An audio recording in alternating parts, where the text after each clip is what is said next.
I mentioned the median voter theory. It's worth touching on that. So this is a theory put out by Duncan Black in, I believe, 1948, and it basically says the majority rule democracies, parties and candidates will always position their policies towards the preference of the median voter, the person who views sit exactly at the centre of the political spectrum.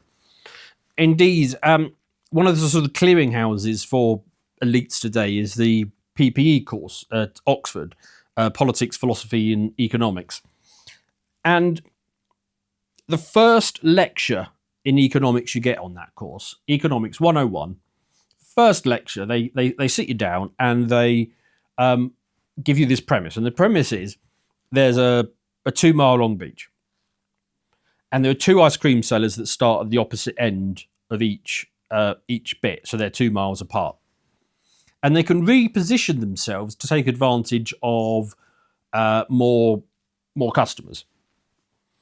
Where do they end up? And the answer in this is that two ice cream sellers end up right next to each other in the dead centre. And they have to end up there because to do otherwise is forfeiting sales. I mean, yes, okay, if they both remain at the two end extremities, they get the equal amount of business. But as soon as one of them moves in a little bit, they now get more business because they're closer to more people. And so the incentive is always to move in. And then once one of them starts moving in, the other one starts moving in.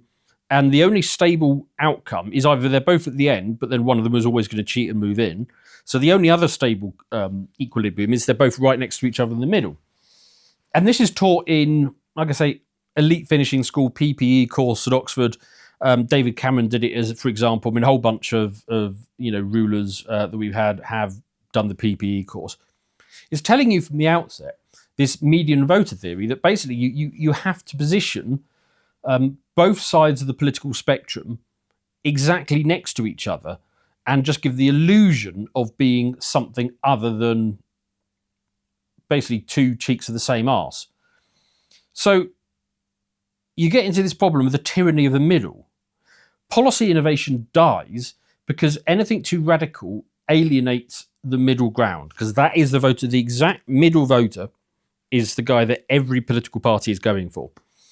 And as a result, any big problem, requiring any sort of bold reform, be it, housing, monetary, immigration, these things can never be solved under a democracy. They can only ever be managed cosmetically.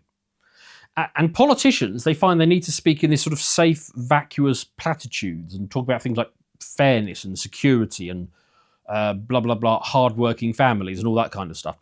So what you get into is endless incrementalism and nothing ever truly changes.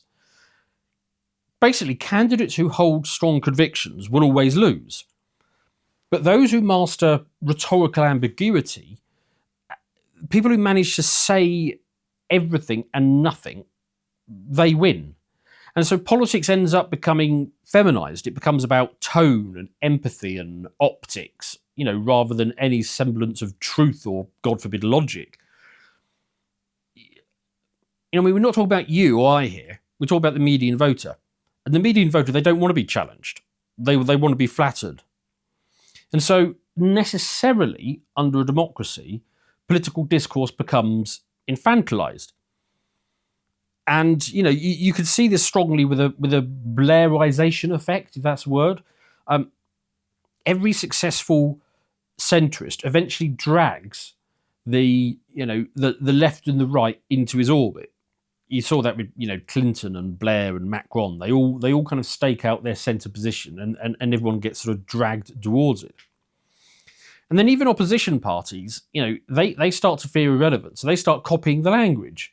Hence permanent managerial centralism. And the range of acceptable opinion narrows down to what won't frighten the average suburban homeowner, because that's where you've got to be. Incidentally, this is, I think, the core function of something like the Lotus Eaters, because, we kind of, what our job is to go and move the median voter, to get so many people thinking a thing such as remigration is inevitable or whatever it is, that the median voter starts to shift a bit. and therefore the political centre ground has to shift with it, and then the parties are going to move sort of either side of that. I mean, but you can't do that from within politics.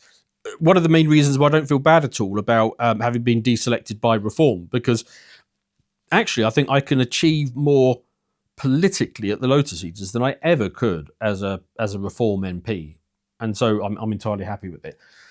But and that's an interesting dynamic, and maybe the rise of online, media, the online right, maybe that's a new factor and something that can add value going forward.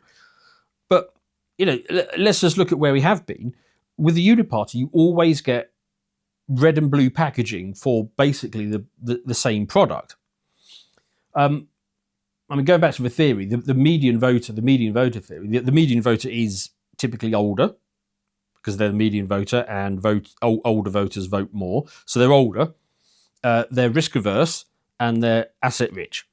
You could see this in somebody like Peter Hitchens at the last election, when the Tories had betrayed everything that Peter Hitchens believed in. He had wrote books explaining why the Tory party must be destroyed. And the moment it looked like the Tory party would actually be destroyed, he suddenly flipped and started begging everybody to vote Conservative. Why did he do that? Well, because he's older now, and he's risk averse, and he's asset rich, and he doesn't want to get into the situation where things could change radically, because that doesn't appeal to him. He has become the median voter. And so even somebody who writes books about how the Tory party must be destroyed couldn't bear to actually let it happen, because that was too radical for a median guy like him.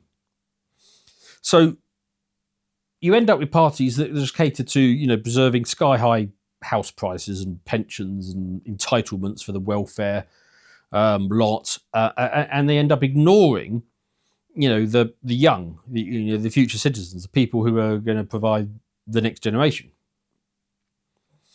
So politics skews towards, I guess, immediate consumption and asset protection, not long-term productivity or growth. And so democracy is just sort of building this sclerotic system, this generational theft, but packages it as stability. And the other thing that this system needs to do is it needs to suppress outliers. So, innovators and dissidents and visionaries, they live right at the edge of the bell curve. And every successful enterprise is run by one, or at least was founded by one. But even though every successful commercial or otherwise enterprise is managed, or at least founded, by one of these people, you can't have them in politics. Parties, they expel them, or they marginalise these people, because they would bring about this radical change that the system can't operate, that doesn't work under a democratic voting system. And every system that suppresses innovation, it decays. It always does this. So mediocrity is institutionalized, and excellence becomes dangerous. And so therefore quality people never go into politics, because they can actually do far more outside of it. And the other thing, the median voter theory assumes that voters are rational and informed, but they're not. Think about the median voter. They've got a 24-hour news cycle that hands them a very curated view of the world. You've got career politicians who are risk averse, and you've got an entitlement-heavy electorate that has no interest in shaking things up or reform. Well, I don't mean reform as in the political party. I suppose I do mean that as well to a degree. But, any sort of actual sort of political innovation. And that's why I kind of want to come back to the Socrates warning that democracy is like the passengers voting for the captain of the ship. You would end up with a rhetorically effective captain, but not necessarily one who actually knows how to do anything. If you would like to see the full version of this premium video, please head over to lotuseaters.com and subscribe to gain full access to all of our premium content.